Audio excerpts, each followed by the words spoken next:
Shabbat Shalom once again. It's really lovely to be here with you all tonight. At this Shabbat service that precedes or sometimes follows Yom HaAtzmaut, we don't always have a Devar Torah or sermon, but when we do, it's typically an opportunity to learn about some aspect of life in Israel or about one of our temple's Israel engagement efforts. And I'll parenthetically note that, as you'll hear from David Jacobs later tonight, and as you can see in your programs, a few learning opportunities along these lines continue throughout the weekend, and we hope you'll take part in them if they interest you. But tonight, I'd like to spend some time talking with you about one of our temple's efforts, which is our temple's Get Out the Vote efforts for the World Zionist Congress elections. Now, for everyone here in the building in person, you have probably seen some information about the World Zionist Congress elections, for example, on the poster in the lobby. And you may have even had a conversation with someone on our wonderful team of lay leaders who are getting out the vote, led by Jen Kulkin, who you saw up here on the bima a few moments ago. And you may have talked with them about what these elections are and how you can vote. And if you haven't, there's still time. They're still available to talk with you. And for everyone joining us online, it's likely that you've seen videos we've made about this election and instructions on how to vote. And all of us may have even read Cantor Meikley's heartfelt letter about why she is a delegate on the Reform Movement slate and why she hopes to vote. Throughout this election season, we've gotten a few main questions about the World Zionist Congress elections. And so I'd love to spend a little time addressing some of these tonight in hopes that it might be helpful to you.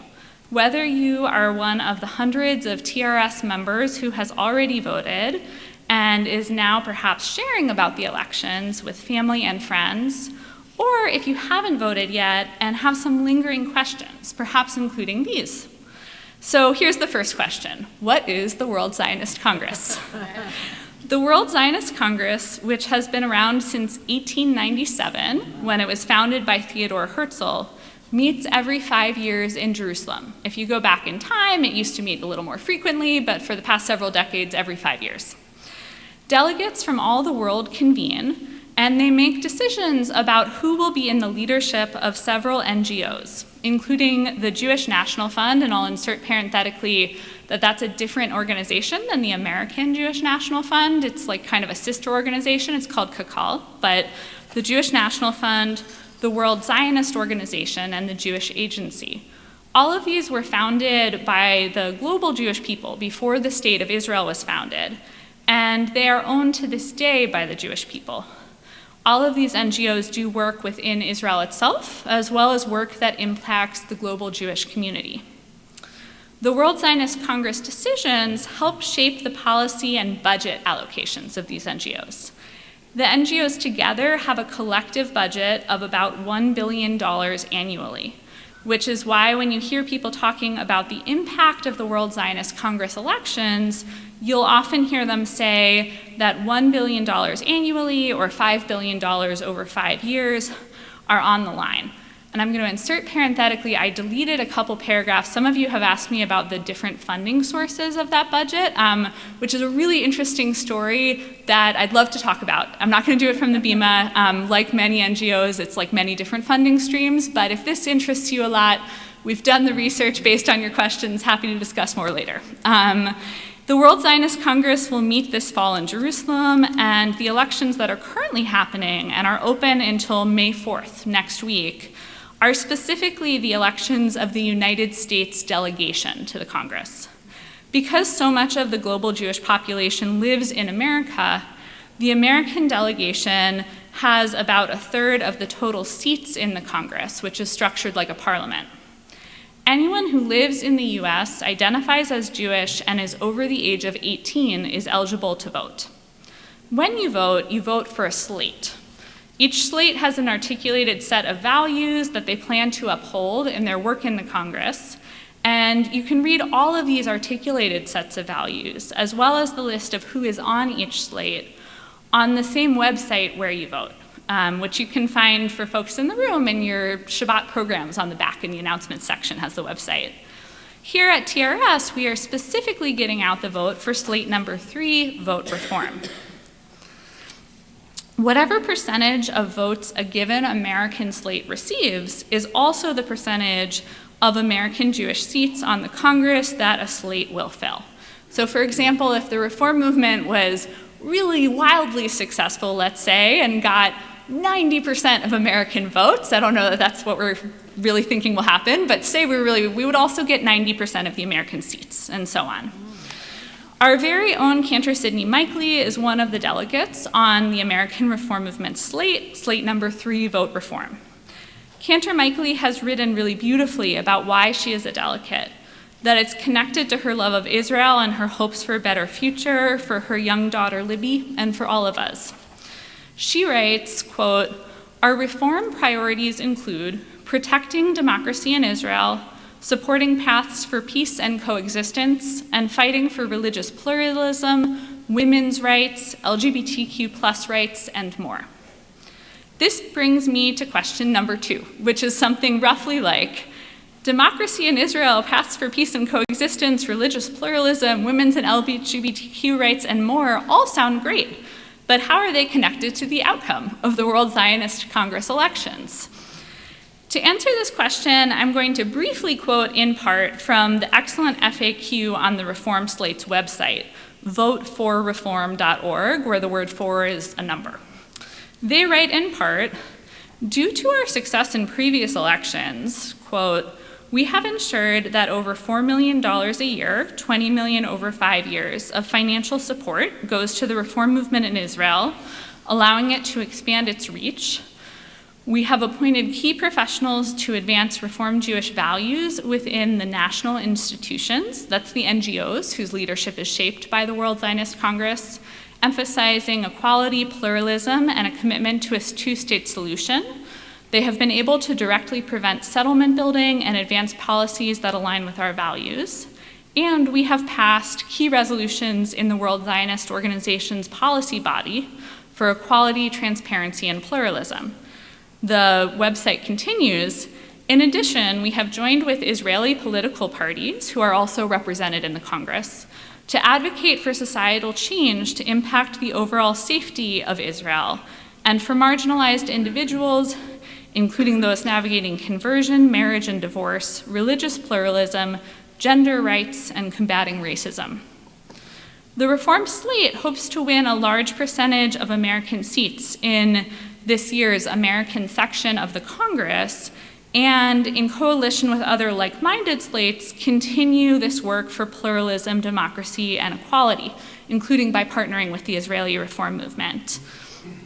The growth and flourishing of the reform movement in Israel, which is something that our votes in this can help facilitate, is a huge deal for a number of reasons.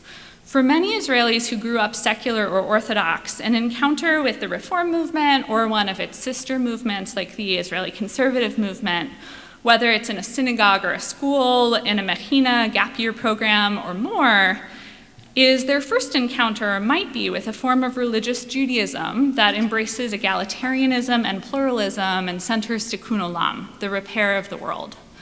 The Israeli Reform Movement's social justice wing, the Israel Religious Action Center, also does a lot of really important work that impacts all members of Israeli society. Their main areas of focus include advancing freedom of and from religion, ensuring state recognition and equal status for every branch of Judaism in Israel, advancing racial equality, gender equality, and equality for LGBTQ people, combating hate, strengthening Israel's democracy, and protecting the rights of converts and immigrants to become Israeli citizens and enjoy equal rights. There is a tremendous amount for us to be proud of when it comes to the Israeli reform movement's work and impact, as many of us have felt personally when we've gotten to learn from leaders of the Israeli reform movement, both when they've visited our community and when we've visited them. And one of the biggest ways we can show our pride and appreciation is by voting reform in the World Zionist Congress elections, thus helping facilitate the movement's continued growth and continued good work in the world. One element, and this is maybe question 3, of the Reform Slate's World Zionist Congress platform that we have gotten a lot of questions about here at TRS this spring is the slate's advocacy for coexistence between Israelis and Palestinians and a path to a two-state solution or other final status agreement in which all peoples in the land can live together in equality, security, and peace. The question is something like, how do the World Zionist Congress elections relate to that goal? The basic answer goes back to the Jewish National Fund, or Kakal, which funds the physical development of land, buildings, and public works projects within Israel. The Vote Reform slate advocates for Kakal to fund building projects within the Green Line only, within Israel's internationally recognized borders, and to spend its resources on projects like rebuilding kibbutzim that were attacked on October 7th. Some of the other groups running slates in the World Zionist Congress are interested in directing Kakal's resources toward the creation and expansion of settlements in the West Bank, and possibly, according to some of their descriptions of their goals, also the resettlement of Gaza by Jewish settlers, all of which would move us further away from a path towards peace, which is why the Reform Slate feels so strongly about trying to keep Kakal's work and development projects within the Green Line. One last question we've heard a lot this spring goes something like this. Is it okay for us to have a say in the trajectory of these NGOs, which have such a big impact not just on global Jewry, but also specifically on Israel, when we don't live in Israel? This is a good question, and there are a lot of different approaches to it. My own answer to this question is that right now, through the mechanism of the World Zionist Congress, which is more than 125 years old, these NGOs are inviting us and the rest of the global Jewish community to have some say in their leadership and their direction. Our choice is not whether or not the Congress exists, but whether or not we participate in a decision-making process that the entire global Jewish community is invited to take part in, just as we have been since 1897. No matter what, American Jewish delegates will hold about 1/3 of the seats at the conference. Our choice is about how many of these American Jewish delegates will represent our values and what they will be standing for when they show up in Jerusalem. And so, if the issues of the World Zionist Congress, the types of topics they navigate, are issues you care about too, and if you are eligible to vote, I hope that you will vote and encourage other people you know to vote too. Voting closes on May 4th, so as of tonight, we have 1 week left.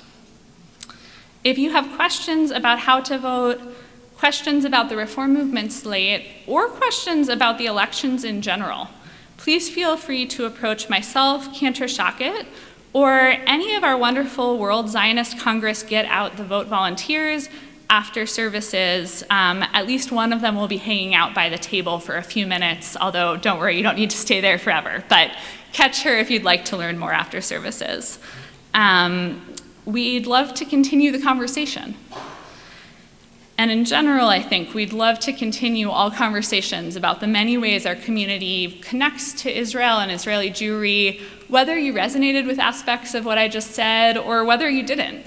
What makes our community strong is that we're in dialogue with each other. So I'm grateful to you all for listening to this somewhat lengthy PSA, but that felt important to us to give because it's actually been a huge part of our community's work this spring and one that has raised some questions.